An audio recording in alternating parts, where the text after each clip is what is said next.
33% இடஒதுக்கீட்டை தடுத்த எதிர்க்கட்சிகளுக்கு பெண்கள் வாக்குமூலம் பதிலளிப்பார்கள் என பாஜக மாநில தலைவர் வி.பி. ராமலிங்கம் உறுதியளித்துள்ளார்.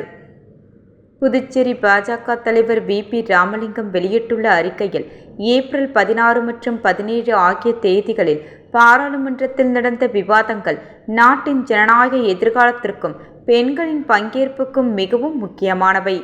ஆனால் இந்த 2 நாட்களில் ஒரு மசோதா மட்டுமல்ல, காங்கிரஸ், சமாஜ்வாதி கட்சி, திரிணாமுல் காங்கிரஸ் மற்றும் திமுக ஆகியவை நாட்டின் பாதி மக்களிடையே தங்களின் மதிப்பை இழந்துவிட்டன. இந்த கட்சிகளின் அரசியலமைப்பு திருத்த மசோதாக்களுக்கு எதிர்ப்பு தெரிவித்ததுடன் மட்டுமல்லாமல் நாட்டின் கோடிக்கணக்கான பெண்களை அவமதித்துள்ளனர். பெண்களுக்கு சம உரிமை வழங்கும் கேள்வி எழுப்பும் போது எந்த கட்சிகள் அரசியல் காரணங்களை முன்வைத்து அதை தாமதப்படுத்துகின்றன?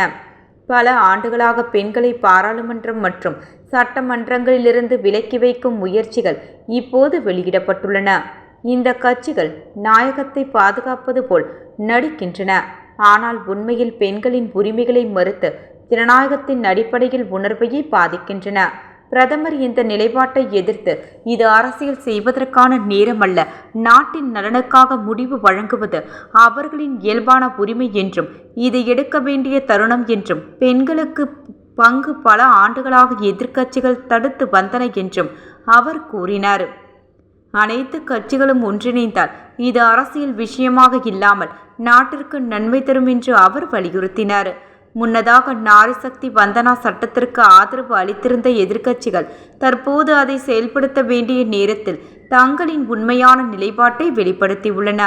பெண்கள் இப்போது அமைதியாக இருப்பவர்கள் அல்ல, அவர்கள் தேர்தல் முடிவுகளை தீர்மானிக்கும் சக்தி கொண்டவர்கள். நாட்டின் கிராமங்களில் ஆயிரக்கணக்கான பெண்கள் பஞ்சாயத்து மட்டத்தில் தலைமை வகித்து வருகின்றனர்.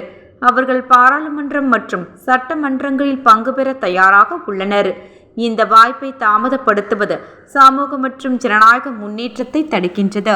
உள்துறை அமைச்சர் ஒரு நபர் ஒரு வாக்கு ஒரு மதிப்பு என்ற அரசியலமைப்பு கோட்பாட்டை நடைமுறைப்படுத்துவதே இந்த மசோதாக்களின் நோக்கம் என்று கூறினார்.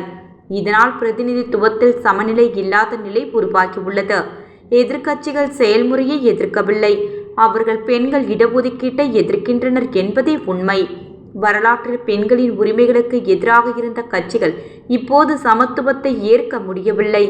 இதன் நோக்கம் இடங்களை அதிகரிப்பது மட்டுமல்ல, மக்கள் தொகைக்கேற்ப சமநிலை பிரதிநிதித்துவத்தை உருவாக்குவது. தென் இந்தியாவிற்கு பாதிப்பு ஏற்படும் என்ற கருத்து முற்றிலும் தவறானது. அனைத்து மாநிலங்களின் பிரதிநிதித்துவமும் பாதுகாக்கப்படும். மத அடிப்படையிலான ஒதுக்கீடு கோரிக்கை அரசியல் அமைப்பிற்கு எதிரானது. பெண்களுக்கு உரிமை வழங்குவதை தடுக்க திட்டமிட்ட முயற்சிகள் மேற்கொள்ளப்படுகின்றன. இது ஒரு மசோதாவிற்கு எதிர்ப்பு அல்ல, அரசியல் நோக்கத்துடன் மேற்கொள்ளப்படும் செயல். பெண்கள் இடஒதுக்கீடு அமல்படுத்தப்படுவது தொகுதி மறுவரையுடன் தொடர்புடையது. அதை தாமதப்படுத்துவது பெண்களின் உரிமைகளை மறுப்பதாகும். பாஜக பெண்கள் அதிகாரம் அளிப்பதில் முழுமையாக உறுதியாக உள்ளது. நாட்டின் ஜனநாயகத்தை வலுப்படுத்தவும் பெண்களுக்கு உரிய இடத்தை வழங்கவும் தொடர்ந்து போராடுவோம். எதிர்காலத்தில் பெண்கள் தங்கள் வாக்கு சக்தியின் மூலம் இத்தகைய கட்சிகளுக்கு பதிலளிப்பார்கள். இவ்வாறு அவர் கூறியுள்ளார்.